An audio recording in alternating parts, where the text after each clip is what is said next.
یہاں پر ایک وزیر صاحب نے کہا کہ وہ شیڈو بجٹ والی بات. سر ہم تو پچھلے 10 سال سے صوبہ سندھ میں بھی میری رانا انصار اپوزیشن لیڈر تھیں اور ابھی علی خورشیدی سیدھی, ہم مسلسل شیڈو بجٹ پیش کرتے ہیں. اور یہاں پر اس ہاؤس میں مسلسل فاروق ستار بھائی shadow budget M Q M کی طرف سے پیش کرتے رہے, اور اس بار بھی ہم نے شیڈو بجٹ پیش کیا ہے. اب شیڈو بجٹ کا مقصد, اچھا یہ صرف ایم کیو ایم پیش کرتی ہے, یہ پورے پاکستان کو میں بتانا چاہتا ہوں کہ جتنے تواتر سے گزشتہ 15 سال سے لگاتار اگر کوئی جماعت, اور بھی جماعت ہوگی, کسی نے کبھی دیا ہوگا کسی نے کبھی, لیکن لگاتار اگر کوئی بجٹ پیش کر رہا ہے شیڈو, تو وہ صرف ایم کیو ایم کے نمائندے ہیں جو صوبائی اسمبلی اور قومی اسمبلی میں. اور اس میں ایک چیز اور ہے سر بجٹ میں تجویز دینا چاہوں گا. یہاں پہ میں چیف منسٹر سندھ مراد علی شاہ کی ذرا تعریف کرتا ہوں کہ سر اس نے پیپر کو, بجٹ میں جو پیپرز تھے انہوں نے بجٹ کو پیپر لیس کر دیا. تو یہاں پہ بھی کوشش ہے کہ ٹھیک ہے ریکارڈ کے لیے میں ہارڈ کاپی چاہیے, لیکن برائے مہربانی یہ جو 15-15 کلو 20-20 کلو کی کتابیں ہیں ان کو یو ایس بی میں سمیٹ دیا جائے اور صرف 4 کتابیں میں پکڑا دی جائیں. پی ایس ڈی پی ہے, بجٹ ان بریف ہے, بجٹ ایٹ اے گلانس ہے, بس یہ 3-4 کتابیں ہمارے لیے کافی ہیں, باقی یو ایس بی میں دے دی جائے. تو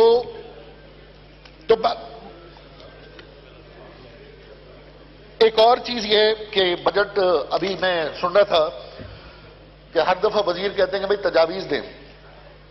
اچھا حکومت کہتی ہے یہ, اور انشاءاللہ ہم بھی آئیں گے تو ہم بھی یہی کہیں گے, تجاویز دیں, تقریریں کریں, ہمیں بتائیں. سندھ میں بھی یہی ہوتا ہے, اور انشاءاللہ تعالی ہماری باری آئے گی تو ہم بھی اسی طرح بے عز بنے بیٹھے رہیں گے, سنیں گے تقریریں, قبول کچھ نہیں کریں گے, نہ اپوزیشن کا نہ اتحادیوں کا. اور یہی روایت رہی ہے, جو ایک سیٹ سے بھی زیادہ میجورٹی ہے دیٹ میجورٹی رولز, یہی ہماری جمہوریت ہے. اس کے بعد ہم جو بھی تجاویز دیتے رہے. اب اس بجٹ میں تھوڑی سی ایک ہی بات بڑی خوفناک ہے اس میں جو میں گزارش کروں گا.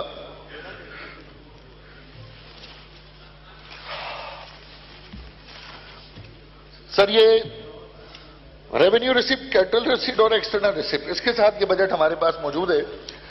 اور اس میں جو میں نے دیکھا ہے page number 5 budget in brief, اس میں جو ہمارا ٹوٹل بجٹ ہے وہ ایکچولی 10.37 ٹریلین ہے, جس کو ہم 8,500 روپے لوکل بوروئنگ کے ساتھ ملا کر 18.8 ٹریلین کہہ رہے ہیں. اب یہ 8,500 روپے کہاں سے آنے ہیں, یہ تو گورنمنٹ نے یقیناً کرنا ہے. اس میں ہیڈ دیے ہیں کہ بینک بوروئنگ ہے, ایکسٹرنل ریسیپٹس ہے, پرائیویٹائزیشن پروسیڈ ہے. میری گزارش یہ سر کہ اصل میں یہ بجٹ 18.8 ٹریلین کا نہیں ہے, کیونکہ اصل بجٹ تو اس کتاب میں ہے ہی نہیں. اصل بجٹ جو ہے وہ اے بی ایس کے اندر ہوتا ہے, اینول بجٹ اسٹیٹمنٹ. اور اگر اینول بجٹ اسٹیٹمنٹ میں آپ دیکھیں تو اینول بجٹ اسٹیٹمنٹ کے اندر اصل بجٹ یہاں پر ہے پیج نمبر 1 پر, سمری آف دا ریسیپٹس, اور یہ بجٹ ہے 24.3 ٹریلین کا. اور جب میں نے 24.3 ٹریلین کا بریک اپ نکالا تو اسپیکر صاحب مجھے یہ پتا چلا کہ 5.1 ٹریلین اس بجٹ میں ایکسپنس دکھایا گیا ہے جو کہ ریونیو میں نہیں ہے. اور جب 5.1 ٹریلین کو میں نے ڈالرز میں کنورٹ کیا تو وہ پھر آیا 18 بلین ڈالر. تو 18 بلین ڈالر کے اس بجٹ میں ایکسپینڈیچر دکھائے گئے ہیں, لیکن وہ 18 بلین ڈالر کہاں سے آنا ہے وہ اس بجٹ کے اندر کوئی سورس نہیں ہے. اب یقیناً آپ اس کو چائنا کہہ لیں, آئی ایم ایف کہہ لیں, سعودیہ کہہ لیں, دبئی کہہ لیں, لیکن آپ 18 بلین ڈالر کے ڈیفیسٹ کے اندر ہیں, 8,500 کے ڈیفیسٹ پہ نہیں ہے. ایک اور چیز جناب میں یہ بھی بتانا چاہوں کہ یہ جو آپ کا بجٹ ہے, ابھی یہاں تقریر کی کچھ لوگوں نے اور میرے ممبرز نے یہ کہا کہ بھئی یہ انڈائریکٹ ٹیکس کم ہونا چاہیے. فیض صاحب 9 منٹ ہو گئے ہیں, وائنڈ اپ کریں پلیز. چلوں گھر چلوں, وائنڈ اپ کریں, 9 منٹ ہو گئے تھوڑا سر. ڈائریکٹ اور انڈائریکٹ ٹیکس ہے, یہاں پر ایوان میں کہہ رہے ہیں, میرے پیپلز پارٹی کے دوست بھی کہہ رہے ہیں, پی ایم ایل این بھی کہہ رہے ہیں, اور شاید پی ٹی آئی کے لوگ بھی کہہ رہے ہوں گے, پتہ نہیں بجٹ پہ انہوں نے تقریر کی ہے نہیں کی مجھے نہیں پتا. لیکن انڈائریکٹ ٹیکس جب بھی بڑھتا ہے عام آدمی پہ پریشر آتا ہے, عام آدمی پہ لوڈ آتا ہے. یہ جو بجٹ ہے اس میں بھی جناب اسپیکر انڈائریکٹ جو ہے ہمارے پاس جو پرسنٹیج ہے اگر آپ دیکھیں تو وہ 42% ہمارا ڈائریکٹ ٹیکس ہے اور 57% ہمارا انڈائریکٹ ٹیکس ہے. اچھا یہاں پہ بات ہو رہی ہے، پاکستان پیپلز پارٹی کے ریپرزینٹیٹو یہ بات کر رہے ہیں کہ بھائی انڈائریکٹ ٹیکس آپ کو کم کرنا ہے اور ڈائریکٹ بڑھانا ہے. صوبہ سندھ کے اندر 92% انڈائریکٹ ٹیکس ہے اور 8% ڈائریکٹ ٹیکس ہے. یعنی جہاں پر تو ہم بات کر رہے ہیں کہ انڈائریکٹ ٹیکس کو آپ کم کریں، لیکن جہاں جہاں حکومت ہے وہاں انڈائریکٹ ٹیکس جو ہے 92% ہے. اسی طریقے سے اسپیکر صاحب میں یہ بھی کہنا چاہتا ہوں کہ پھر اس کے بعد یہ پیسہ صوبوں کو چلا جاتا ہے NFC کے ذریعے اور 7.2 ٹریلین صوبوں کو چلا جائے گا. اب صوبوں کو جو جاتا ہے، سر ایک بڑی کریکشن کر رہا ہوں، میں سندھ اسمبلی میں بھی یہ کریکشن کر چکا ہوں. بڑا شور ہوتا ہے آئین کا آرٹیکل 158 ہماری صاحب 10 منٹ ہو گئے ہیں، آپ کے 10 لوگ اور رہتے ہیں اور آپ کی پارٹی کا ٹائم ختم ہو چکا ہے کل سے، تو کائنڈلی پلیز وائنڈ اپ کریں پلیز، میں گزارش کر رہا ہوں. آپ تھوڑا دل لگا کے سنیں گے تو آپ کا بھی دل لگے گا. میں دل لگا ہوا ہے مگر آپ چوزے کو بند نہیں کر رہے. سر اگر ادھر ادھر کی بات کروں تو بے شک آپ مائنس کر دیجیے گا مجھے. اچھا سر 158 کا ذکر ہوتا ہے، اگر تو کسی کے پاس دلیل ہے تو اس کا جواب دے، ورنہ آئندہ آرٹیکل 158 پہ بات نہ کرے. یہ جو نیشنل فائنانس کمیشن میں پیسے ملتے ہیں اس میں تمام صوبے گیس کی رائلٹی بھی لیتے ہیں، نیچرل گیس پہ رائلٹی لیتے ہیں، کروڈ آئل پہ رائلٹی لیتے ہیں اور نیشنل گیس پہ ایکسائز ڈیوٹی بھی لیتے ہیں. ارے جب تم گیس کے پیسے لے لیتے ہو، جب آئل کے پیسے لے لیتے ہو، تو پھر وفاق سے کیسے آپ چیخ چیخ کے کہتے ہو کہ جی آئندہ آرٹیکل 158 کہتا ہے پہلے ہمیں گیس دو؟ یا تو گیس لو یا گیس کے پیسے چھوڑو. پیسے بھی چاہیے اور گیس بھی چاہیے، اور ہم اپنے اپنے صوبوں میں بے وقوف بنا کے رکھا ہم نے اپنی عوام کو. اور ایک اور اس میں یہ بس وائنڈ اپ کریں پلیز وائنڈ اپ کریں 30 سیکنڈز. مجھے تو مزہ ہی نہیں آیا سر.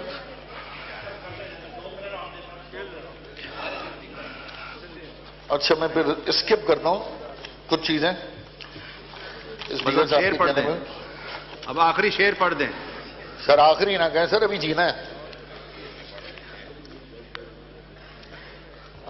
اچھا جناب اسپیکر میں یہ بھی کہنا چاہتا ہوں کہ اس وقت جو صورتحال آئی ہے جو کہ موسیٰ گیلانی صاحب نے فرمایا ہے، بلکہ اس سے پہلے میں یہ کہنا چاہتا ہوں کہ بجٹ اسپیچ میں فائنانس منسٹر ایک بات کہہ رہے تھے کہ عام آدمی کو اشیاء خرد و نوش اس کے لیے سستا ہو گیا. جب انہوں نے یہ بات کی تو میں نے پھر تھوڑا سا ریٹ لسٹ نکالی کمشنر کے پاس جا کر. تو صرف دو فگرز دے رہا ہوں، فائنانس منسٹر کو نوٹ کر لیں، میری کریکشن کر دیں کہ جو مرغی کا گوشت ہے جس کے ریٹ مجھے سننے میں آئے کہ پنجاب سے نکلتے ہیں، اسٹاک ایکسچینج اس کا پنجاب میں، وہ کمشنر ریٹ میں 496 روپیز کے جی اور مارکیٹ میں 750 روپے کلو سے کم نہیں. وہ اشیاء خرد و نوش کی بات ہو رہی ہے. ٹھیک ہے، ایک اور میں آپ کو ٹھیک ہے، بتا گیا آپ کا پوائنٹ. بس اب شکریہ صاحب 13 منٹ ہو گئے ہیں بس پلیز. نہیں اب آپ ہی کے 10 لوگ اور رہتے ہیں، دوسری ساری پارٹیز نے بولنا ہے، آپ ابھی ذرا کے لسٹ دیکھ لیں. نہیں بس اب آپ کو اتنا موقع دیا وائنڈ اپ کرنے کا، پلیز بس اب ہو گیا. ابھی اظہار صاحب کا کھولیں، خواجہ صاحب کا مائک کھولیں. ابھی کسی پہ کیفیت طاری ہو جائے گی ادھر سے ہم مائک کھول دیں گے اور 15 منٹ بات ہوتی رہے گی، ہمیں بھی کرنے دیں سر. وائنڈ اپ کریں پلیز. اچھا سر اسی طرح سے فائنانس منسٹر کو میں بتانا چاہتا ہوں کہ جو لسٹ کمشنر ریٹ ہے میں پڑھ نہیں رہا، مارکیٹ میں کہیں پہ بھی اس سے 100-150 روپے کلو سے کم کوئی اشیاء خرد و نوش نہیں ہے. ٹھیک ہے، اینڈ دی اینڈ بس یہ آخری پوائنٹ. بس سر اب کراچی کا صرف 2 مسئلے بتانے ہیں مجھے، پھر سلوشن بھی بجٹ کا میرے ذہن میں جو ہے وہ میں دینا چاہتا ہوں. لکھ کے دے دیں نا، فائنانس منسٹر کو لکھ کے دے دیں. شگفتہ جمانی صاحب. اچھا جی میں نہیں ابھی بس اب اتنا نہیں ہوتا نا، اب آگے یہ اسٹاپ واچ چل رہی ہے، آپ دیکھ لیں. 14 منٹ ہو گئے.